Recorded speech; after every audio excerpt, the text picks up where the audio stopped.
Hello everybody, this is Lila in Hawaii. I'm making a bird-inspired neck pouch right now. The colors are from a bird that I see out in my jungly lanai area.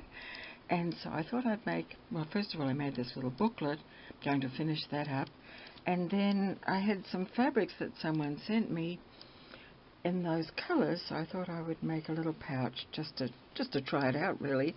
Try out a different idea. The first thing that I was going to show you is how you put the fringe on so it hangs correctly. This is the pouch like that, and it's going to be folded so it'll look like that. In order for the fringe to hang so that it doesn't have this heading showing, you can have it showing if you want, if that's what you want, but you sew it on upside down before you do anything else, so it's actually sewn on upside down to the bottom. This will be the bottom of the pouch, and this is one piece. It's the back and the front, and it's a shape pouch, and so that's always a little tricky to figure out how to line that. The way I do it, I'm not always doing it perhaps the traditional way, but the way I do it is I put the piece of fabric that I've pieced down on a piece of silk for the lining or any other lining, and then I cut around it and then stitch the short ends, which are going to be the open ends of the pouch. And that's all that I do right there. I'm also going to make a rouleau strap to hang it, and I thought I might even show you a bit of how I do that, because someone asked me once. Anyway, the first thing is to make sure I'm not catching the fringe and things, and after I've sewn the ends I'm going to pull it like that, and I'm going to match those two edges, which are the outer pouch, and I think I'll put a pin. I don't always, but just for the sake of this I'll put a pin. And so there you have the lining, and the lining on one side I'm going to have to leave open so I can turn it, but this is not going to be the side. So right now I'm going to go to the sewing machine and make sure that I've got the fringe out of the way, and I'm going to sew, and I'm going to just back stitch a little bit and then go down here, and you push the top of the pouch toward the lining when you sew it. Okay, I'm going to take the knit. I do not sew over pins. I know some people do, but I know if I did for sure I'd break the needle. I just want to make sure I haven't got anything caught. I'm just going to push that. Yeah, it looks okay. Okay, and I'll back stitch there. So I've now sewn one side, and then this side I'm going to leave open, pretty much all of it, not entirely, but a lot of it anyway. So let me tuck the fringe out of the way. I left about ½ an inch unsewn on each side so I could do that.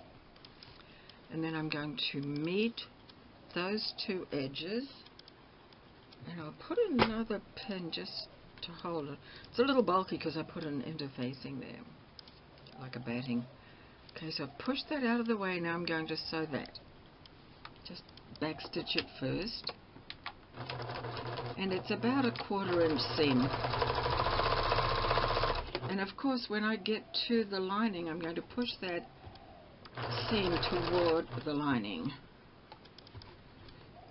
And I'm not going to go too far down because I want to be able to turn it. So I'm just back stitching. I've sewn about ¾ of an inch down there. Take that out. And of course I will hand sew this later, but I wanted to do this kind of quickly. Oh, the birds are noisy today. Oh my goodness. One's nesting. She's sitting on a baby. Okay, so this is that's the lining. I know it looks kind of weird at this point. Now I have to somehow get this. If it's small like this, it's a little tricky, I must say.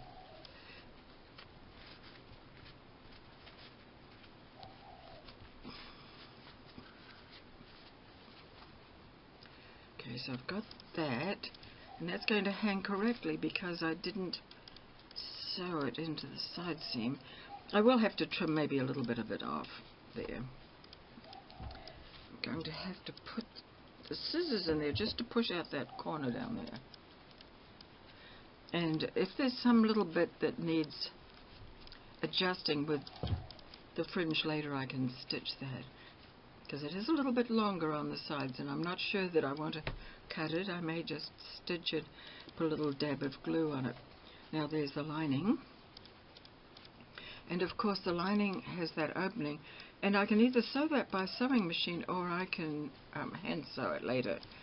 But for the sake of this, I'm just going to push it inside so you see that it's working.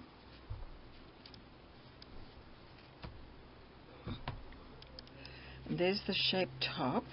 Now sometimes I'll bead the top, bead around there, or I do a fancy, kind of like a blanket stitch with fancy thread.